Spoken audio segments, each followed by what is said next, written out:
পৃথিবীতে যদি কোনো সুন্দর সম্পর্ক থেকে থাকে, যদি কোনো মধুর সম্পর্ক থেকে থাকে, তাহলে আমি বলবো যে সেটা ভাই বোনের সম্পর্ক।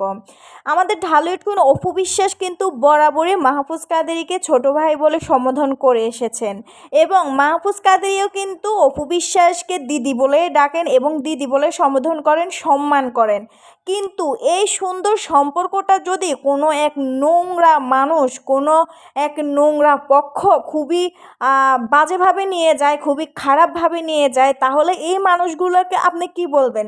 তাহলে কি বলবেন যে এই মানুষগুলো তাহলে ভাই বোনের সম্পর্কটা কখনো ভালো চোখে দেখে না, কখনো সুন্দর চোখে দেখে না?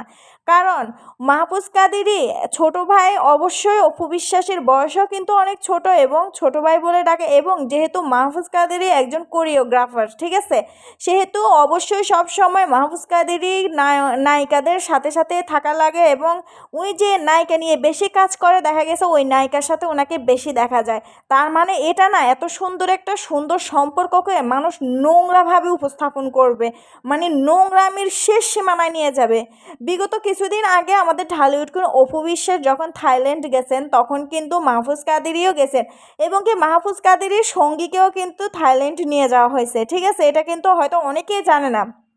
কিন্তু এক নোংরা পক্ষ অপু বিশ্বাসকে মাহফুজ কাদেরীর সাথে মিলিয়ে যত সব নোংরা পোস্ট করতেছে, যত সব নোংরা কথাবার্তা বলে পোস্ট করতেছে, ভাই এদের জ্ঞান বুদ্ধি এতই লোপ পাইছে যে এরা এত সুন্দর একটা সম্পর্ককে এত নোংরাভাবে উপস্থাপন করতেছে। দুনিয়াতে যদি ভালো সম্পর্ক থাকে, ভাই বোনের সম্পর্ক আমি মনে করি আছে, ঠিক আছে, খুনসুটি, আদর, স্নেহ, ভালোবাসা।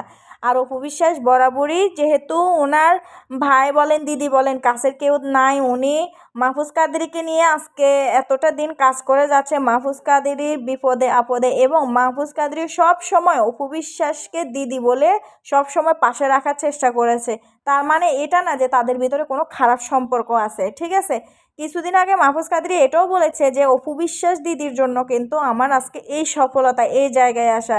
আমার মনে হচ্ছে যে মাহফুজ কাদেরী যেভাবে আমাদের ঢালিউড কুইন অপু বিশ্বাসকে এত সুন্দর করে প্রেজেন্ট করে, এত সুন্দর করে মানে উপস্থাপন করে, এটা এক পক্ষ কিন্তু নিতে পারে না, যার কারণে কিন্তু এরা মানে নোংরা, মানে অপু বিশ্বাসের সাথে মাহফুজ কাদেরীকে মানে নোংরা একটা সম্পর্কে জড়িয়ে ফেলে।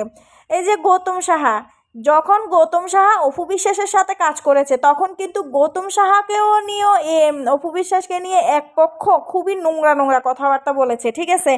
এখন যখন গৌতম সাহা অপু বিশ্বাসকে ছেড়ে দিয়ে মানে বুবলিকে নিয়ে কাজ করতেছে, এখন আর গৌতম সাহাকে নিয়ে কোনো নোংরা কথা নাই, এখন গৌতম সাহা খুবই ভালো।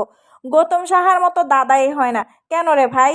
অপু বিশ্বাসও একসময় গৌতম সাহার সাথে কাজ করেছে, তখনও তাকে নোংরামি করা হয়েছে গৌতম সাহার সাথে, এখন যখন মাহফুজের সাথে আসছে এখনও এখানে নোংরামি করা হয়েছে। আসলে মানে অপু বিশ্বাস যার সাথে কাজ করবে তাকে মানে তোদের মানে খারাপভাবে উপস্থাপন করতে হবে অপু বিশ্বাসের সাথে, তার সাথে অপু বিশ্বাসের সম্পর্ক আছে এটা বলতে হবে, তাই না? মানে ব্যাপারটা তো কিন্তু এরকম। ওদের কথা হচ্ছে যে অপু বিশ্বাস কারোর সাথে কাজ করতে পারবে না, এবং অপু বিশ্বাসের সাথে কেউ কাজ করতে পারবে না, যে কাজ করবে সে অপু বিশ্বাসের সাথে সম্পর্কে আছে, সে অপু বিশ্বাসের সাথে ডলাডলিতে আছে। ভাই, এই ধরনের নোংরা মন মানসিকতা তোরা বুবলি ভক্তরা একটু চেঞ্জ কর, একটু ভালো পথে আয়, একটু ভালো কথাবার্তা বল, এ ধরনের নোংরা কথাবার্তা বলা থেকে একটু বিরত থাক। কারণ অপু বিশ্বাস যেমন মাহফুজ কাদেরীর আন্ডারে কাজ করতেছে, বা মাহফুজ কাদেরী ওনাকে দিয়ে ফটোশ্যুট করাচ্ছে, তেমনি গৌতম সাহাও কিন্তু বুবলিকে নিয়ে করাচ্ছে। ও আমাদের মানে তোরাই কিন্তু আগে বলেছ অপু বিশ্বাসকে নোংরা নোংরা কথা, আমরা তো ওইভাবে গৌতম সাহার সাথে বুবলিকে মিলাইও না, কোনো কিছু বলিও না। হ্যাঁ ঠিক আছে, দুই একজন বলে, তারা হয়তো ব্যাপারটা যখন অপু বিশ্বাসকে নিয়ে বলা হয় তখন মানতে না পারায় তারাও কিন্তু বলে, সেই সুযোগ তোরা দে।